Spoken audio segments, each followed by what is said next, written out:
Então, mais uma vez, pessoal, eu queria dizer que eu não tive a oportunidade de preparar o estudo com antecedência, como eu costumo fazer, mas eu também não quis cancelar a nossa reunião, então a gente vai fazer o estudo de hoje um pouquinho diferente. Eu vou lendo e fazendo alguns comentários, tá? E peço a vocês que tomem nota daquilo que vocês acharem interessante, para que depois a gente possa comentar um pouco mais. Nós estamos estudando o livro, que é o quinto livro da série psicológica de Joana. O livro chama-se O Ser Consciente. E nós estamos no sexto capítulo que fala sobre condicionamentos. Nós vimos a primeira parte, que é o bem e o mal, que é essa parte que fala sobre esse dualismo que existe no homem. E agora a gente vai ver uma parte que fala sobre paixão e libertação. Antes, vamos voltar aqui no título do capítulo, que é condicionamento. Vamos falar um pouquinho sobre o surgimento dessa expressão na psicologia, né? Então, é a psicologia comportamental que vai trazer para a gente essa noção de condicionamento. E o exemplo mais tradicional, mais conhecido, é o famoso exemplo de Pavlov, né? Então,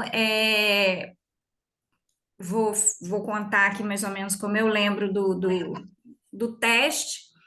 Ele treinou um cachorrinho para toda hora que o cachorrinho apertasse um determinado botão, caía ração. Se ele apertasse o outro botãozinho com a pata, ele tomava um choquezinho. E com isso, o bichinho ficou condicionado. Então, o botão da esquerda, ração, o botão da direita, choque. Depois de um certo tempo, o botão da direita não dava mais choque, mas o cachorro não mais apertou o botão da direita, porque o botão da direita para ele ficou registrado como sendo um botão que causa dor. Então, sempre que ele queria comida, o botão era o botão da esquerda. E assim como funcionou com o cachorro, no experimento de Pavlov, funciona com a gente, né? Então, e eu acho tão interessante que aqueles de nós que chegamos aqui antes, né, dos outros, a gente tenta poupar as pessoas, principalmente aquelas que nós amamos muito, de passar pelos experimentos de dor para poder criar, né, esses condicionamentos. Então, muitas vezes, a gente vai virar para criança e falar: não põe o dedo na tomada, não põe o dedo na tomada, não põe o dedo na tomada. E a criança, às vezes, põe o dedo na tomada, às vezes não põe o dedo na tomada. Vocês já tentaram botar o dedo na tomada, nessa tomada Dilma? A gente não consegue botar o dedo na tomada Dilma, né? Porque é uma tomada um pouquinho diferente. Mas mesmo quando você encosta ali, você só percebe a eletricidade se tiver alguma coisa errada. As tomadas de antigamente, não. As tomadas de antigamente, você encostava o dedo no buraquinho, já vinha logo uma descarga elétrica. Então, nós fomos condicionados dessa forma. Então, até hoje, a gente fala a mesma coisa para as crianças. Existem alguns de nós que nunca tomou um choque, que nunca botou o dedo na tomada, mas ainda assim fala, não põe o dedo na tomada, né? Então, a gente fica condicionado, né?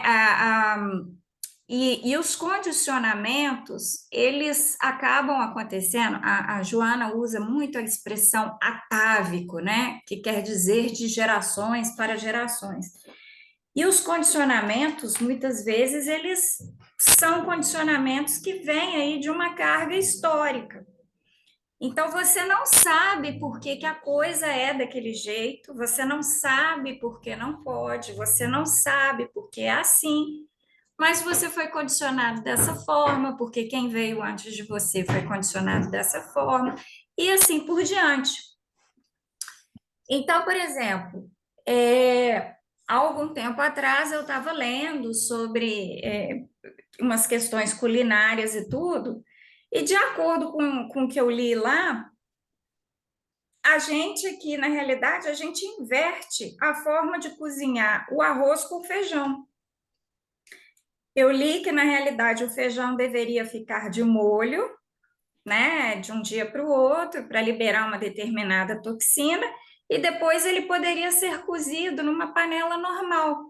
O cozimento ocorreria rapidamente. Mas que o arroz, em contrapartida, é que deveria ser cozido ali numa panela de pressão. E aí eu pergunto, mas por que que a gente cozinha o feijão da forma que cozinha? Por que que a gente tempera a comida da forma que a gente tempera? Porque a gente aprendeu assim, a gente foi condicionado assim. E aí tem pessoas que vão dizer, ah, não, não faça tal coisa, né? Outro dia, a minha mãe falou para o meu filho tinha acabado de jantar e falou assim, ah, vou tomar banho. Ela falou assim, não, não vai tomar banho agora. Eu falei, mãe, por quê? Né? Então, são condicionamentos, né? Não, tem histórias de pessoas que, depois de se alimentar, submergiram na água e vieram a falecer, e aquilo ali vira um registro que cria um condicionamento. Então, nós vivemos com esses condicionamentos o tempo todo. Alguns desses condicionamentos, eles vêm daquele dualismo que a gente falou no encontro passado, do bem e do mal. Então, uma coisa é assim, uma coisa é assado. Não há meio termo. Até que a gente vai chegando num nível evolutivo que a gente passa a entender que um completa o outro e que eles não são necessariamente bons ou ruins, mas que eles se completam e eles possibilitam a nossa evolução. Aí o tópico de hoje é paixão e libertação psicológica. A Joana começa esse tópico dizendo assim: as tradições religiosas em torno da paixão de Jesus teimam por revestir-se da notícia trágica, na qual a ação autopunitiva sobressai no comportamento do fiel. Então, eu lembro que muitos evangélicos diziam que na igreja deles não tinha a imagem do Cristo crucificado, porque o Cristo já havia saído da cruz, né? Mas essa ideia da paixão de Cristo, do sofrimento, de tudo o que ele passou para que nós pudéssemos ser perdoados, isso é algo que é alimentado por uma religiosidade para que a gente seja condicionado a perpetuar uma consciência de culpa, né? Então, quando alguém vira para você e fala assim: nossa, você é uma pessoa muito boa, você pode até não responder, mas na maioria das vezes na sua mente você vai pensar: eu não sou tão boa assim. Eu errei muito, eu já fiz isso, eu já fiz aquilo, eu já fiz aquilo outro. Então, existe essa consciência de culpa que é alimentada. E essa figura do Cristo que nós crucificamos, desse ser de luz que passou por aqui, a gente não conseguiu compreender e crucificou, essa é uma ideia que é utilizada para alimentar essa consciência de culpa.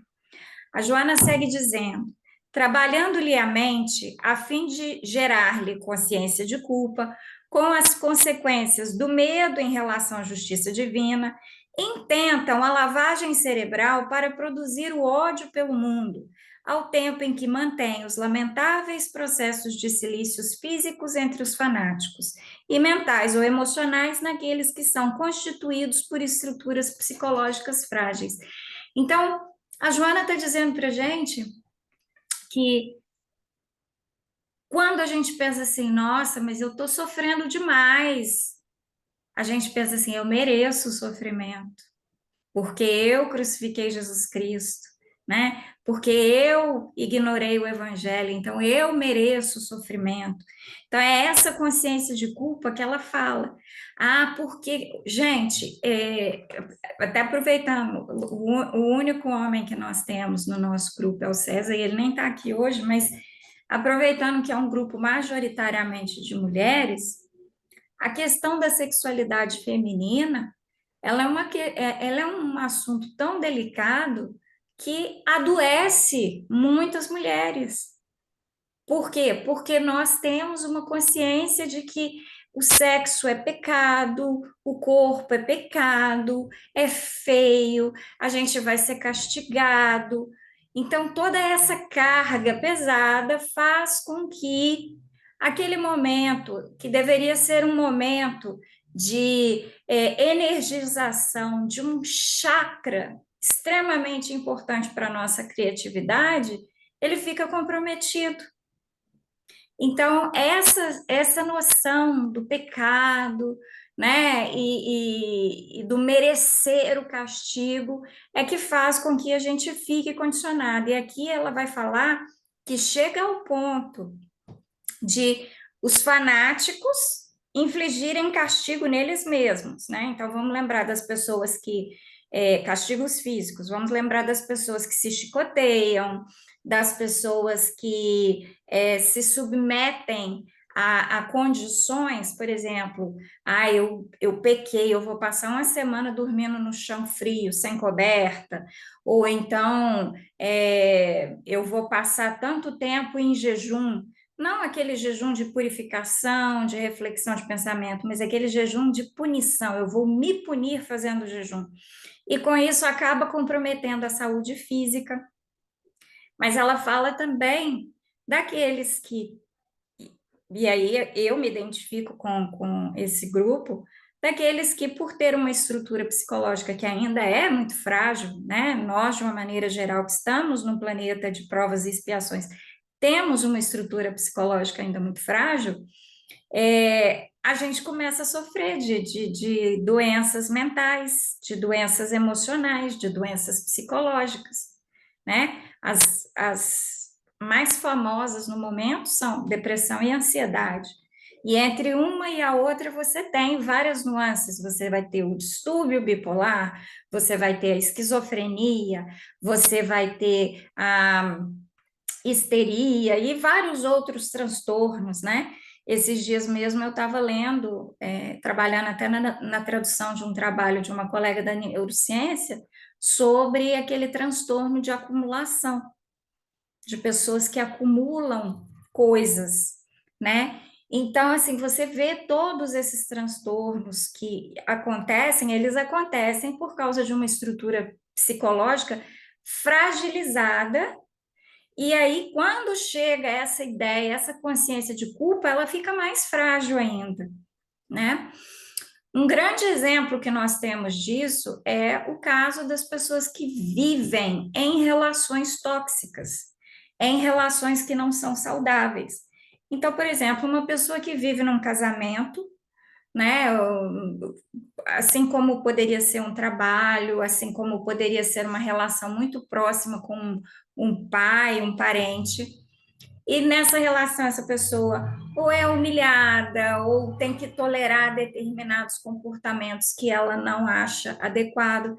E aí, quando você trata essa pessoa, quando você conversa com essa pessoa, você descobre que lá no fundo ela acredita que ela merece. E um dos elementos que normalmente o dominador no relacionamento tóxico usa como instrumento de força é esse, de reforçar essa ideia de que você merece, você é o culpado. Então, existem mulheres que são agredidas pelo marido, e aí, quando você vai conversar com elas, elas dizem: não, ele estava muito nervoso, eu não soube esperar o momento certo para falar com ele. Ah, mas ele é uma pessoa maravilhosa, eu é que não fiz do jeito que ele queria, né? Então, você começa a criar desculpas, e a maioria dessas desculpas é você se culpando. Mas aqui eu chamo atenção para uma coisa, e eu sempre lembro da nossa Verinha, que está aí nesse período sabático, porque ela adorava quando eu falava isso. Nós fomos criados condenados a sermos felizes. Então, nenhum de nós merece viver uma situação de infelicidade. O desafio vem. Não estou dizendo que, então eu vou responder dessa ou daquela forma. Mas muitas vezes é preciso que a pessoa se trate para ela entender que não, ela não é merecedora daquele comportamento, ela não é merecedora daquele tratamento.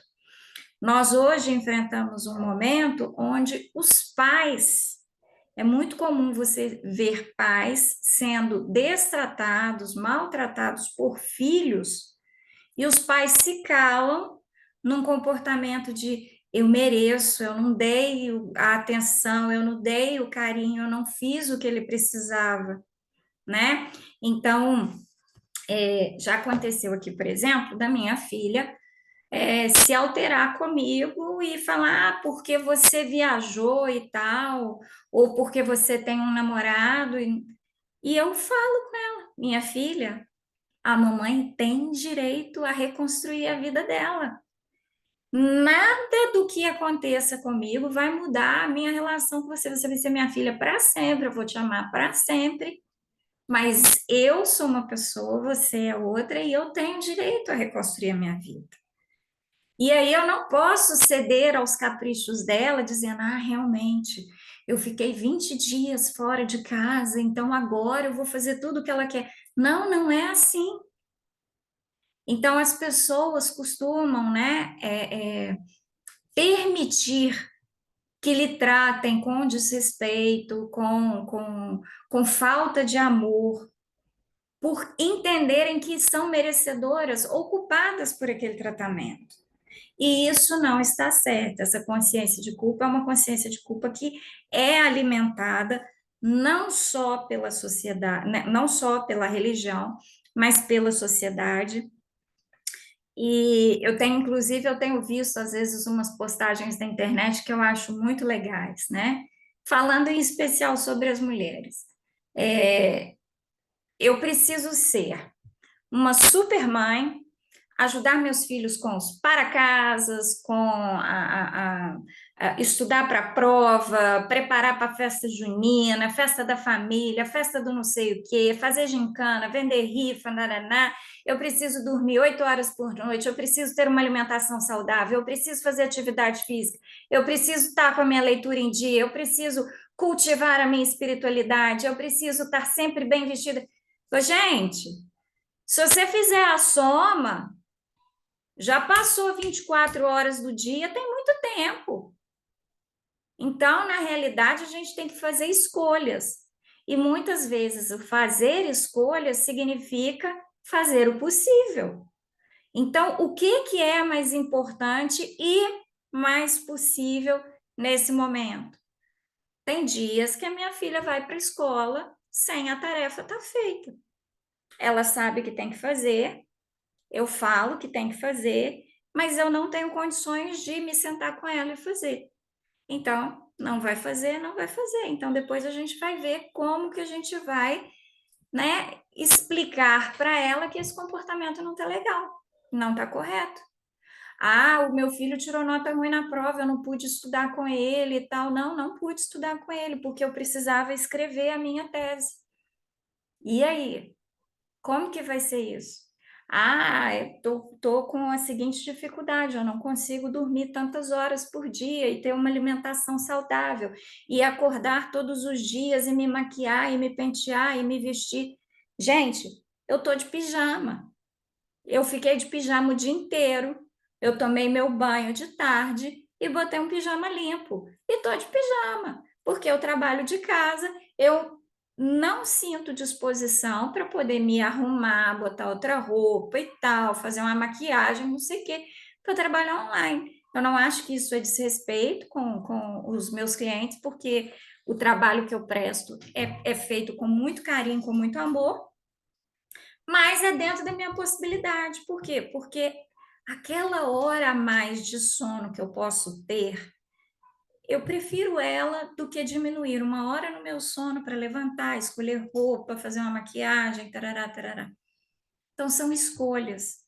Só que a gente precisa colocar isso dentro do possível. E, né, fica o alerta da rede social, onde tem essas pessoas que conseguem fazer tudo isso, né? Fazem todas essas coisas e são incríveis, né? São excelentes mães e têm o corpo perfeito e a saúde maravilhosa e os filhos são exemplares e tal. Nossa, que bom, fico feliz, mas essa não é a minha realidade, não é a minha possibilidade. Então, tem aqui sim uma pochetezinha, né, com muito carinho. Esses dias, então, tá doido. Estudando, fazendo essa tese aqui, eu só virei para minha mãe e falei: mãe, cajuzinho, pelo amor de Deus, eu comi uma travessa de cajuzinho esses dias. Tô nem aí para pochete, eu preciso do cajuzinho para poder fazer. A tese está pronta. O cajuzinho acabou, mas a tese está pronta. Então, assim, são escolhas. E se quiser, é assim, né? Então, a gente tem que aceitar essa realidade, não só na gente como no outro, tá? É muito importante a gente levar isso para o nosso dia a dia. Eu sempre falo isso. Muitas vezes eu presto atenção na conversa das pessoas e a sensação que eu tenho é que as pessoas estão competindo o tempo todo. E às vezes estão competindo coisas boas e às vezes estão competindo coisas ruins, né? Aquela pessoa que vira e fala assim: nossa, menina, eu tô com uma dor de cabeça. Ah, e eu que tô com suspeita de um tumor no cérebro. Ah, mas eu tô com uma indigestão. Nossa, porque eu tenho gastrite e tal. Você fala assim, gente, é competição de quem tá pior? Como que é, né? Assim como tem aquela pessoa que chega para você e desabafa, né? Poxa, meu filho não dorme a noite inteira. Aí você fala assim, nossa, o meu desde pequenininho eu dormia a noite inteira. Então, né? O problema sou eu, né? Que o meu filho não dorme a noite inteira. Então, assim, a gente tem que ter, né? Olha, cada criança é de um jeito. Tem criança que vai dormir a noite inteira, tem criança que não vai dormir a noite inteira, né? Tem gente que tem uma dor de cabeça mais forte, tem gente que nem tem dor de cabeça, mas às vezes tem lá uma dor nas costas e tal. Então a gente precisa disso, né? E a pergunta 919 do Livro dos Espíritos, que é onde ele fala sobre como conhecer a si mesmo e tudo, ele fala para a gente sempre que você quiser saber, avaliar suas ações, se pergunte se você gostaria que o outro fizesse aquilo com você. E aí você vai ter a resposta. Então, quando eu chego para o outro e falo assim para ele: olha, eu estou me sentindo tão cansada, tão frustrada, não dou conta das coisas, é para a casa de menino, é prova, é dissertação, e eu ainda tenho que ficar enxuta, com o corpo informe e tal, não sei o quê. Às vezes a pessoa não precisa dizer nada, não, dá um abraço, acabou. Outra que diga para mim assim: olha, Karina, vai passar.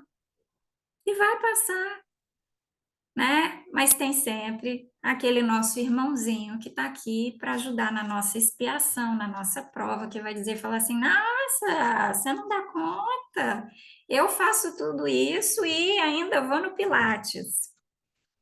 Outro dia a gente fala do Pilates.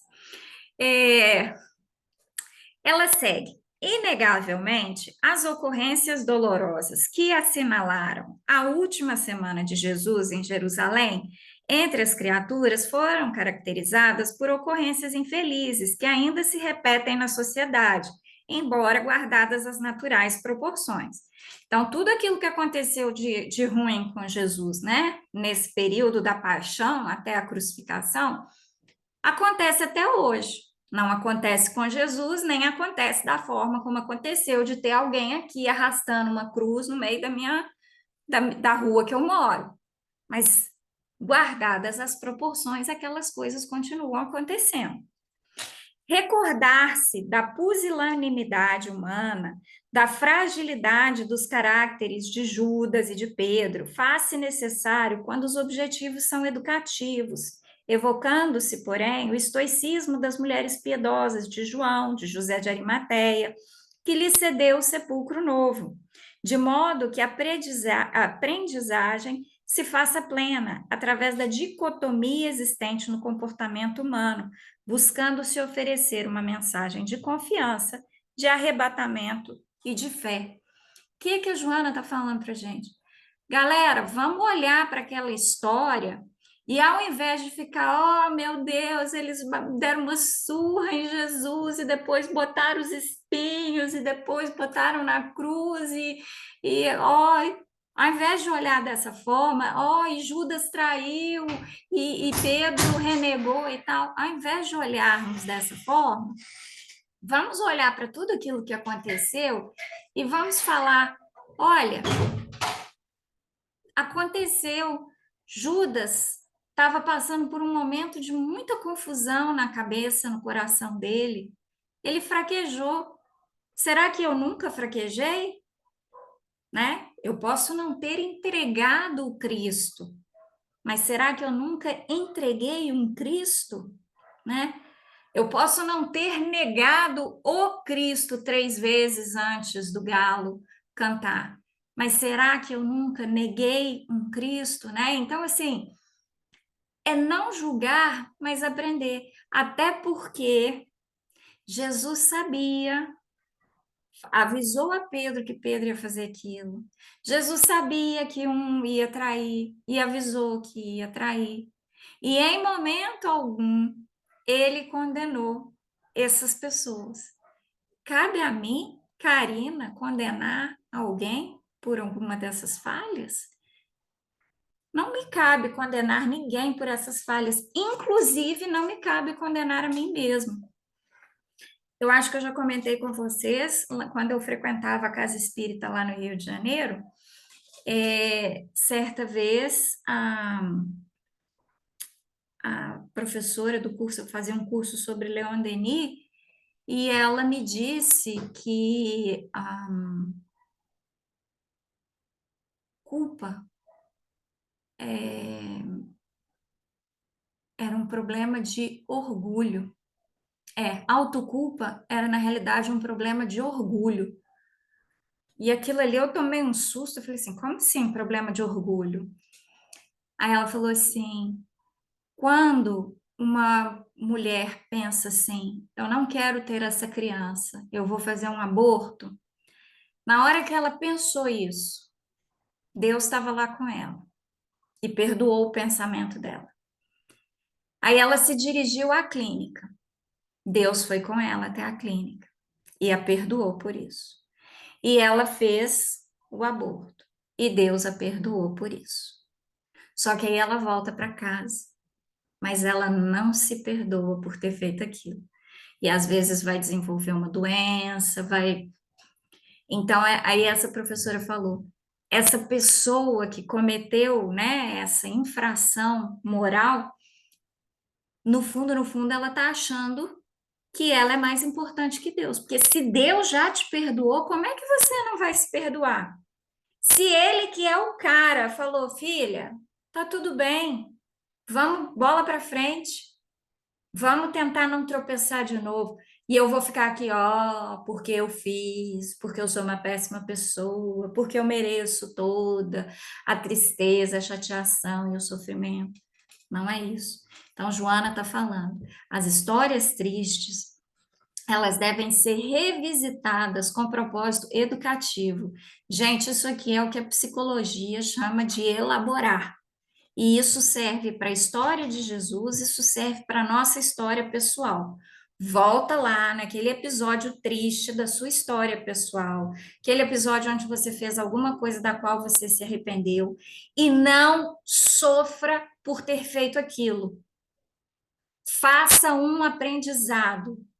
Olhe aquela situação de fora, analise, compreenda, acolha aquele seu eu daquele momento, e de toda a ignorância ou de toda a percepção que ele tinha naquele momento que o levou a fazer o que ele fez. Então é isso, né? Eu volto lá atrás, vejo uma besteira que a Karina fez, e aí eu pego a Karina, abraço e falo: Karina, você fez o melhor que você podia, minha filha. Tá tudo bem. Isso é educativo, né? Aí ele fala que, inclusive, ele usa a expressão estoica, porque o estoico a gente já falou dessa corrente filosófica, o estoico não fica amassando barro, não. Ah, porque podia, ah, porque devia, ah, porque o estoico é ou não é. Essa coisa aqui eu tenho controle? Não. Então, paciência, vamos aceitar. E o que está no passado é algo que nós não temos controle. Você ficar aqui chorando, lamentando pelo que aconteceu, não vai alterar, não vai te levar de volta para que você conserte, para que você repare. Então, você tem que ter uma postura estoica com relação ao seu passado. O meu passado é algo que eu não posso modificar. Então, eu tenho que aceitar. Agora, o meu futuro é algo que está na minha mão, que eu posso controlar.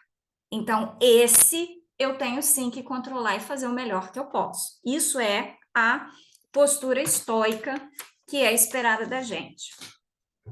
A Joana segue dizendo: o ser humano é ainda muito fragmentário e dúbio, carecendo de amor e paciência, que são terapias excelentes para induzi-lo ao fortalecimento do caráter, da personalidade.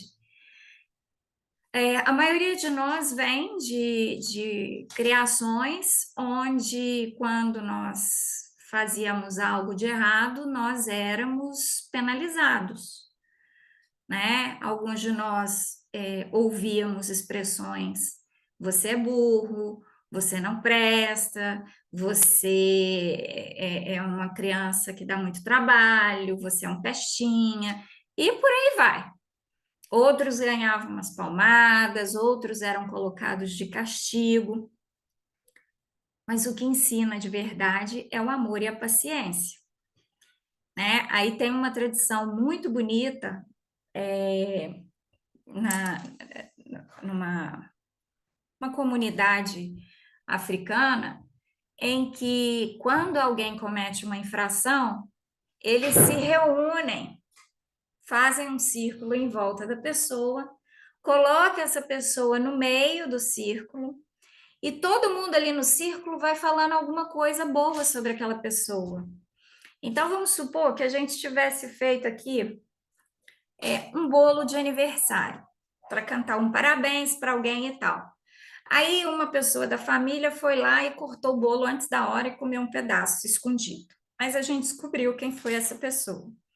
Ao invés de xingar essa pessoa e ficar ofendido, e você estragou a festa e tarará, a família se reúne, coloca aquela pessoa ali no meio e começa a falar: olha, fulano é uma pessoa que a gente pode contar sempre.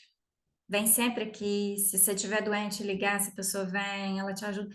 Então, é buscar falar coisas boas sobre essa pessoa. É focar no amor e na paciência. É fácil, gente? Não, gente, é quase impossível. No Natal passado, aqui na minha casa, aconteceu um episódio desse e eu tentei implantar essa filosofia. Eu falei, vamos juntar aqui, vamos falar coisa boa sobre, né, esse parente nosso aqui que comeu o bolo antes da hora. Gente, foi um fiasco. Ninguém entrou na sintonia do negócio. Por quê? Porque nós estamos condicionados a chamar atenção. Você. O filho está nervoso, está chorando, está gritando, principalmente criança aí da idade da minha para menos, que são 8 anos, que ainda não consegue ter uma noção daquilo que estão sentindo. Eu, muitas vezes, eu pego a minha filha na força e abraço ela segurando até ela acalmar, e ela pode gritar o tanto que for. E eu fico ali abraçando ela, segurando até ela se acalmar. Porque o que ela está falando, o que ela está gritando, é algo que ela tá incomodando e ela não está conseguindo colocar a palavra. E bater, eu não bato meus filhos, mas colocar de castigo e tal, não vai mudar esse comportamento. Teve um dia que ela fez isso, e aí e saiu gritando, bateu a porta e tal. Eu estava jogando cartas com a minha tia, ela tinha chegado da escola, falou alguma coisa comigo. Eu respondi, ela foi para o quarto, bateu a porta, gritou e tudo. Aí a minha tia ainda falou assim: Nossa, mas ela tá muito mal educada e tal. Aí eu fui lá no quarto, e aí, lógico, ela já me recebeu aos gritos: o que você tá fazendo aqui e tal? Aí eu falei assim: Filha, você tá com raiva?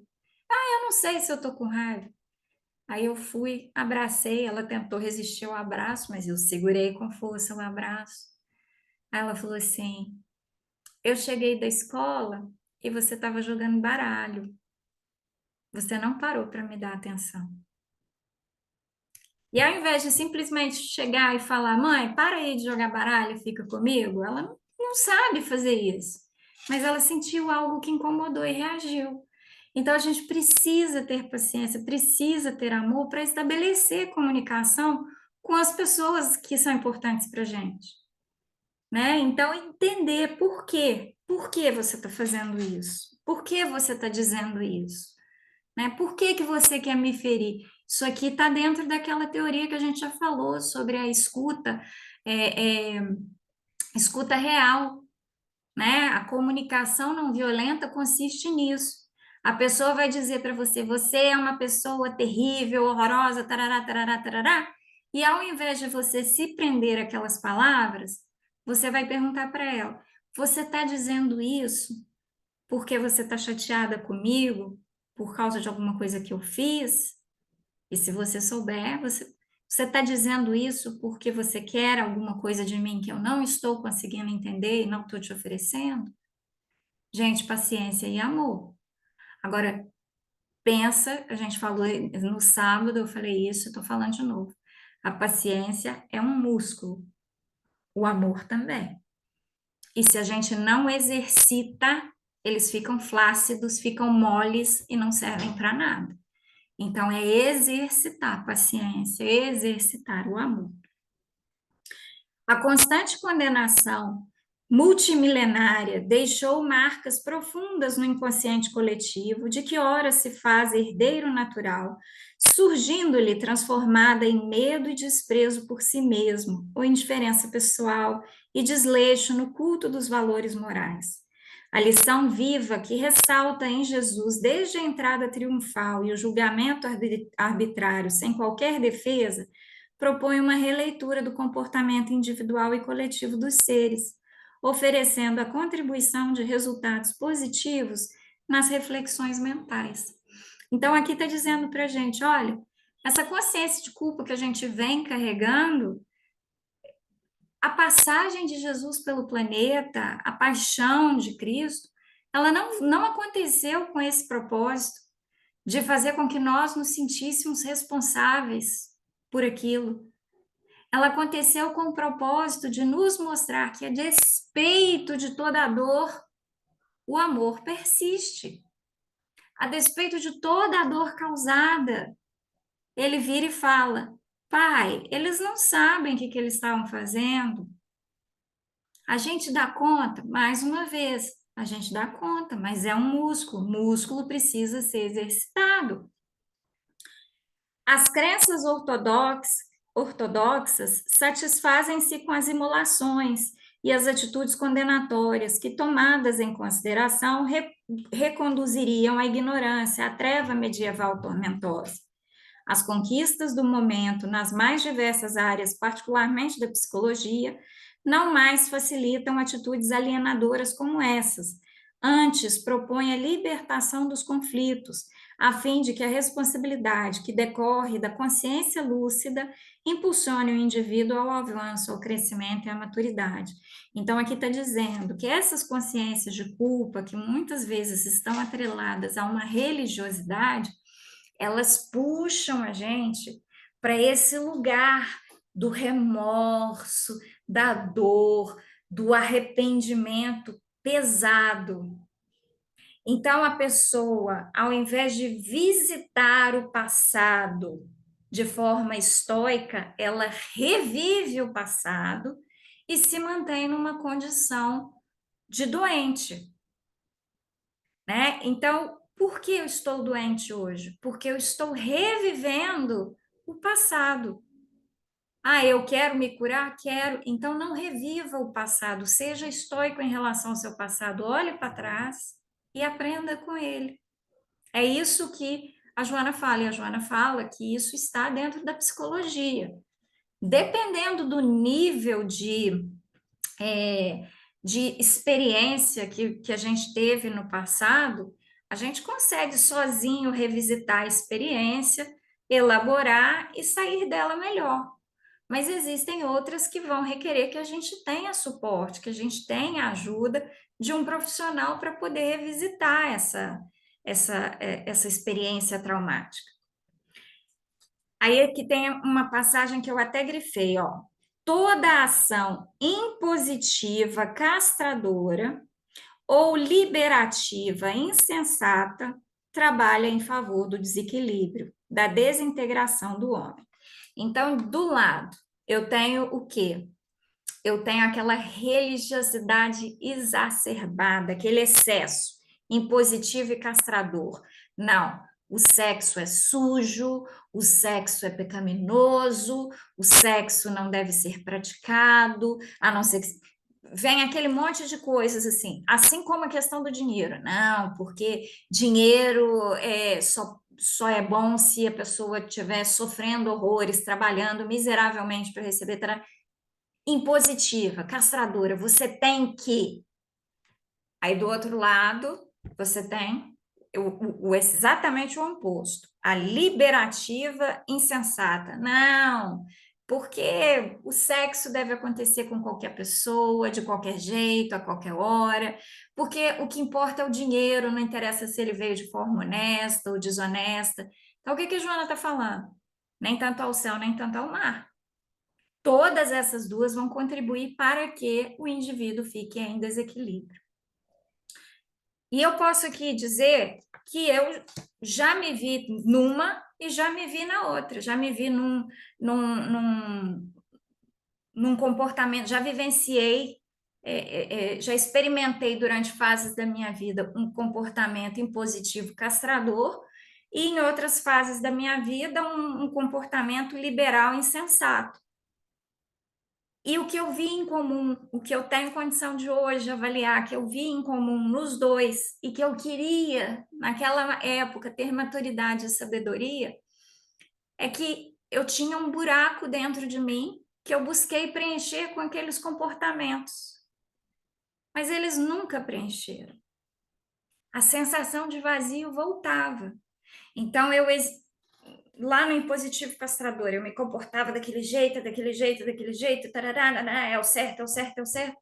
Mas se esse é o certo, por que eu tô com essa sensação de infelicidade? Aí vai para o outro. Ah, não, o negócio é vamos ser livres e fazer o que a gente quiser. Mas se é isso, por que eu tô com essa sensação de que não tá legal? Gente, a única coisa que nos preenche, né? Nós somos seres que temos essa sensação de um vazio dentro de nós que a gente busca preencher. Esse vazio ele só é preenchido por Deus. A gente só consegue experimentar esse preenchimento quando você entra num nível de comunhão com Deus que nada mais te falta. E aí você vê que esse nível de comunhão ele acontece quando o seu comportamento é equilibrado, nem de um lado, nem do outro. Como diria, né? Como diz a Bíblia, posso todas as coisas, mas nem tudo me convém. Então, a gente vai fazer aqui uma triagem para poder achar esse ponto de equilíbrio. Toda a vida de Jesus é um processo que facilita o crescimento e a dignidade do ser humano. Quem é o modelo e guia da sociedade humana? Jesus. Está lá no livro dos Espíritos. Então, toda a vida de Jesus é um processo que facilita o crescimento e a dignidade do ser humano. Quer saber como você vai crescer, como você vai se tornar digno? Aprenda como foi a vida de Jesus, como Jesus viveu. Aprenda e siga os passos. Olha o Evangelho vivo para nos tornarmos pessoas que vão crescer, que vão desenvolver e serão dignas. Seus conceitos, refertos de atualidade, prosseguem sendo uma linguagem dinâmica, desobsessiva, sem compulsão, abrindo elencos de alegria e facultando o desenvolvimento daqueles que os recebem. Tudo que Jesus falou, que a gente tem registro, foi lá nos anos 2000 anos atrás. Você pega ali, você abre, poderia ter sido hoje. E faz todo o sentido. Então, é totalmente atual, é sem afetação, é sem querer impressionar, e esses são os motivos pelos quais é tão atual. Eu falo que as coisas atemporais, né, palavras e livros e músicas, assim como os ensinamentos de Jesus, assim como a moda, elas são assim porque elas são simples, elas são objetivas e elas não têm o interesse em impressionar o outro. Elas têm um interesse em trazer para todos um sentimento de amor. Então, quando você pensa numa música que é linda hoje, e que era linda há 20 anos atrás, e que era linda há 100 anos atrás, e que será linda ainda há mais 100 anos daqui, você vê que foi uma música que foi composta para trazer um bem-estar. Aquele vestido que é elegante lá nos anos 50, é elegante hoje, vai ser elegante. Ele é um vestido simples e ele tem uma única função: cobrir aquele corpo com o quê? Com educação, com discrição, com benevolência, cumprir a sua tarefa. Ele não tem o objetivo de seduzir, ele não tem o objetivo de mostrar, não tem. Ele é feito, é atemporal. E assim, as palavras de Jesus, como palavras de outros seres magníficos que passaram por aqui, né? Vamos pegar aí, por exemplo, os nossos escritores maravilhosos. Pega um Dostoiévski da vida, o que ele escreveu em, acho que Dostoiévski é o quê? 1900? É tão lindo em 1900 como é lindo hoje, em 2020. Cada passo da sua vida leva-o a metas adredemente programadas. Ele está falando aqui de Jesus Cristo. E isso aqui eu acho interessante, tem um livro evangélico que chama A Bíblia que Jesus Leu, que mostra que tudo aquilo que ele fez estava programado. No Antigo Testamento tem tudo o que aconteceria com Jesus. Então, exatamente, era tudo programado. Sem rotina, mas também sem ansiedade. Caracteriza-se pela vivência de cada momento, sem preocupação pelo amanhã, pois que para ele, a cada dia, bastam as suas próprias preocupações. Olha aí um dos maiores males que a gente enfrenta hoje, que é a ansiedade.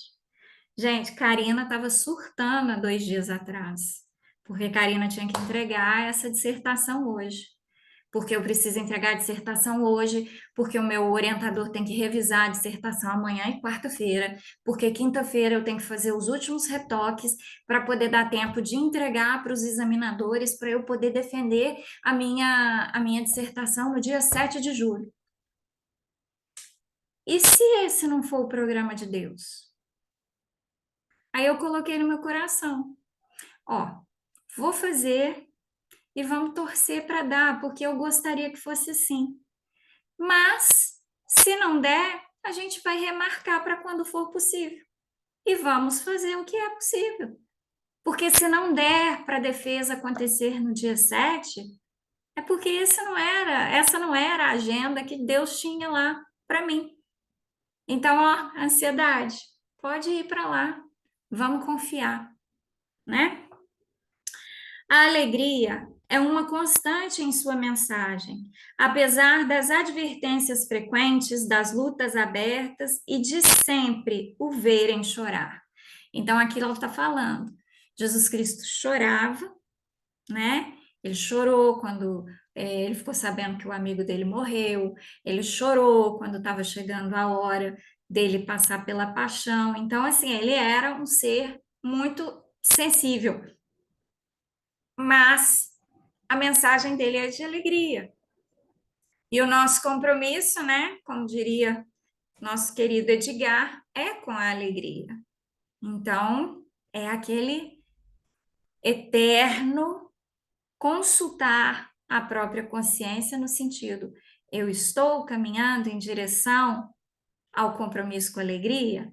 O que que é o compromisso com a alegria? É eu viver para o que eu fui criada. Eu disse que somos condenados a ser felizes, somos condenados a ser alegres. Se a gente analisar com cuidado, a gente vai perceber que precisamos fazer muito mais esforço para ser tristes do que para ser alegres. É muito mais difícil ser triste e ainda assim a gente se dispõe a fazer esse esforço. A verdadeira alegria extrapola os sorrisos e se apresenta, não raro, como preocupação que não deprime nem fragiliza. Pessoa alegre também se preocupa, mas ela não fica depressiva, ela não fica ansiosa, ela pode ter preocupação. Ah, não vou preocupar com os boletos que eu tenho que pagar? Vou, mas eu vou ter uma alegria em, olha, eu tenho esse boleto aqui porque eu comprei um computador novo para mim, olha que coisa boa. Então agora eu preciso trabalhar para pagar esse computador. Então, vamos lá, vamos ficar alegres porque a gente tem essa preocupação. Esses dias, né, eu falando com meu pai no telefone, ele, minha filha, minha manhã passou correndo e tal, porque ele pegou o carro da minha madrasta para poder levar, para dar uma geral, limpar e tal, essas coisas, e aí ele viu que tinha um prego no pneu, e aí ele teve que perder um tempo no borracheiro e tal, para resolver o problema do pneu. Aí eu falei assim, ô pai, que problema bom de ter, né? Porque a gente tem um problema desse é porque tem o carro, né? Então, tem o carro, tem a solução.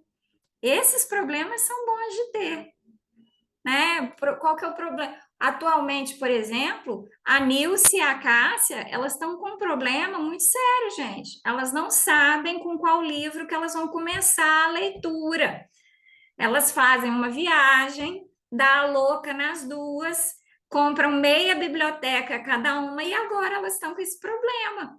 Aposto que fica lá todo dia, junta os livros todos, aí dá uma olhada nesse aqui, aí dá uma olhada no outro, aí dá uma olhada no outro e não sabe com qual livro vai começar. Olha que problema bom de ter, né?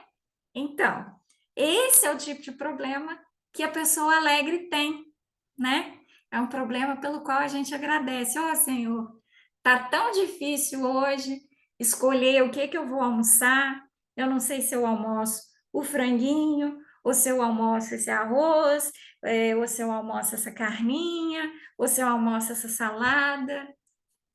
Eu não sei se hoje eu vou ler, né? O Terapias Alternativas, é isso, o seu nome lá do livro? Ou se eu vou ler o livro lá do Leon Denis, ou se, não sei, ou do Yandoli. Então, assim, olha que dilema que essas pessoas. Ah lá, terapias espirituais, Yandoli, Denis. Olha que tristeza que esse pessoal está passando. Assim que eu encerrar aqui, eu quero ver seus livros também. Você pode separar aí que a gente já está sabendo dos livros, a gente vai querer ver todos. Então, olha só, torna-se uma constante a busca de realizações contínuas, de vitórias sobre as circunstâncias e os fenômenos que são naturais no processo da vida. Quais são os fenômenos naturais no processo da vida? A despedida dos entes queridos, o envelhecimento, o adoecimento, as dificuldades, os desafios, mas a cada um desses que a gente conquista, a gente tem uma realização. E aquele coração alegre consegue isso. Sem paradigmas fixos, toda a doutrina de Jesus se constitui de otimismo e plenitude, tá? Se alguém conseguir encontrar lá no Evangelho palavras de Jesus que são pessimistas, por favor, anuncie, porque não tem. Não tem pessimismo em nada que ele falou. O copo para Jesus estava sempre meio cheio. Se é que ele não dizia que estava totalmente cheio, né? Quando os seus seguidores marchavam para o holocausto, o martírio, o testemunho, faziam-no motivados pelo amor, sem fugas psicológicas, sem transferências, em manifestações de fidelidade, joviais e exultantes, sem ressentimentos nem ódios pelos perseguidores, por ser uma opção livre de utilização da vida. Aqui está falando daqueles que foram lá levados para o Holocausto no Coliseu. Existem histórias maravilhosas de que cristãos que estavam ali sendo dado como alimento para os leões ou ateado fogo, que eles morriam cantando hinos a Jesus, a Deus. Eles não estavam ali aos gritos de desespero, pelo amor de Deus, me tira daqui, eu não quero isso. O registro que se tem é que Joana d'Arc, a última coisa que ela falou foi Jesus. Não há registros de que Joana d'Arc tenha gritado quando quando a fogueira foi acesa. Não há registros de gritos. O único registro que existe é de que ela disse a palavra Jesus. A dinâmica das palavras de Jesus logrou conduzir inumeráveis criaturas à realidade transcendente. Então, quando a gente estuda o que Jesus ensinou, a gente vai para além desse mundo de matéria. Libertador por excelência, a ninguém impôs fardo, asseverando que o seu é leve e suave. É a sua forma de julgar, analisar e compreender.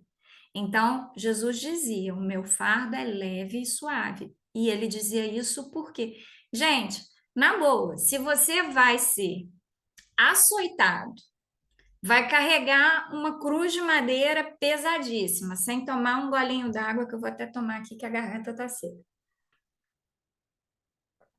Vai ser pendurado nessa cruz, né? Que é uma morte horrível, é uma morte por asfixia, porque o diafragma não consegue levantar, então os pulmões colapsam, então você vai morrer de falta de ar.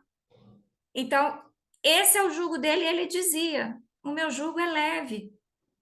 E a gente aqui, porque tá com um probleminha, tá com às vezes uma dívida, ou às vezes até uma situação financeira, uma cirurgia para fazer, ou coisa parecida, e tá, meu jugo é pesado. Peraí, né? Vamos com calma, não estou dizendo que não seja difícil, mas é a perspectiva. Jesus veio não para dizer, para diminuir o seu sentimento. Ele veio para te ensinar a olhar o seu sentimento com outros olhos. E outra coisa, eu não tenho direito de julgar a dificuldade de ninguém. Então, se alguém se aproxima de mim e diz: Nossa, Karina, eu estou passando por uma situação extremamente difícil, ou eu me calo, ou eu ofereço suporte. Eu não tenho o direito de diminuir o que essa pessoa acredita estar sentindo. Então, eu não posso virar para ela: que isso, é bobagem. Eu já chamei atenção, né? Várias vezes, eu sempre chamo atenção, principalmente quando a gente conversa sobre depressão, ansiedade, os transtornos, em especial os transtornos mentais, porque transtorno mental não aparece no hemograma, não aparece no raio-x. Então, quando eu viro e falo assim, meu braço está doendo porque ele está quebrado, e mostro um raio-x, que você vê que o braço está quebrado, e todo mundo fala: oh, deve estar doendo mesmo. Mas se eu viro para a pessoa e falo assim: nossa, eu tenho sentido uma tristeza tão grande que a minha vontade é não sair da cama, é não falar com ninguém, é não comer. E aí, o que que as pessoas dizem?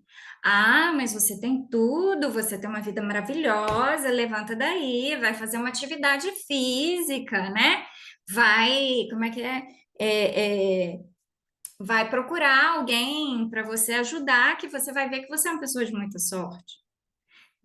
Transtornos psiquiátricos não aparecem nos exames clínicos, então eles são desvalorizados, mas eles são dores das almas e nós não temos direito de julgar o tamanho da dor de ninguém. Enquanto ressumem na consciência da Terra as condutas punitivas e as evocações deprimentes na área das religiões, o pensamento de Jesus permanecerá em sombras, conflitos e perturbações. Então, aqui ela está dizendo para a gente: ó, se a gente for dar mais valor ao que a religião propõe do que o que Jesus ensinou, o pensamento de Jesus não vai dominar. A conquista de consciências para as fileiras da harmonia somente é possível mediante o estabelecimento de diretrizes saudáveis. Então, nós temos que decidir quais serão os métodos, as metas, os caminhos que nós vamos seguir. E esses têm que ser saudáveis, tem que ser essa busca pela alegria, tem que ser a busca pela mudança de perspectiva, tem que ser a busca pelo desenvolvimento da paciência e do amor, nas quais mesmo a dor assumiria a sua realidade de fenômeno degenerativo inevitável, no entanto, possível de ser superada, resistida, diluída através das reflexões e da renovação de energia que preserva o equilíbrio da existência. Eu não sei se vocês sabem, mas existe uma técnica muito utilizada com pessoas que às vezes estão se queixando de dor, que é você tentar distrair a pessoa com outro assunto. Ela começa a falar de outro assunto, ela começa a prestar atenção em outra coisa e ela tira o foco da dor, porque a dor se alimenta da atenção. E é isso que aqui está falando, ó. A dor, ela é uma realidade, ela é um fenômeno degenerativo inevitável. No entanto, ela pode ser o quê? Superada, resistida, diluída. De que forma eu faço isso? Tirando o meu foco da dor, né? Então, se você bater o dedinho ali na quina do sofá, se jogar no sofá e ficar, ai, meu dedinho, meu dedinho, meu dedinho, meu dedinho, ele vai. Só que aí, o que que acontece? Você bate o dedo na quina do sofá, dói pra caramba, mas aí daí um pouco você lembra que o arroz está no fogão e se você não correr lá agora e desligar, vai queimar o arroz e aí você vai ter que começar tudo de novo. E aí você vai lá, desliga o arroz e aí toca o telefone, e aí você grita pro menino entrar no banho, não sei o que, não sei o que. Cadê o dedinho? Por isso que a gente tem que se manter ocupado. Trabalho útil. Para o quê? Para a gente diluir a dor, para a gente diminuir, porque ela vai estar ali, né? Então vamos diluir a dor. A imposição temerária decorre do sentimento de culpa dos religiosos que a transferem para aqueles que se lhes submetem, passando a depender das suas injunções psicológicas mórbidas. Sem a semana ultrajante, sem os conteúdos da ingratidão humana em extremo, não lhe teríamos a morte estoica, eloquente, grandiosa, demonstrando a sua consciência de imortalidade. Então, o que ele está falando aqui para gente é que o que acontece? A gente, quando fala da paixão de Cristo, a gente fica só no a dor do Cristo, o sofrimento do Cristo, o açoite, a coroa de espinhos, o carregar a cruz. O foco fica na dor, fica no erro, fica no sofrimento. O foco não fica naquilo que é sublime, que ele passou por tudo aquilo ali, chegou no final, aplicou um perdão e ressuscitou. Então, olha só que coisa linda. A história vai muito. É uma história de amor, não é uma história de traição e sofrimento. É uma história de amor. Mas se a gente se agarrar ao sofrimento, se a gente colocar a visão no dedinho que bateu na quina do móvel, a gente vai ficar só na dor. Após a sua ocorrência, todo um solene hino à vida foi apresentado através da ressurreição, do retorno ao convívio com os amigos temerosos e com a humanidade arrependida que ele veio libertar. Está falando sobre Jesus. Amando, paciente e alegre, por conhecer os limites e deficiências daqueles que marcham na retaguarda, no entanto, fitam expectantes e avançam no rumo do futuro. Paciente e alegre, respeitando o nível evolutivo de cada um, mas incentivando que eles sigam em frente. Essa foi a lição que o Cristo nos deixou. E aí, eu vou encerrar a gravação e vou abrir os debates.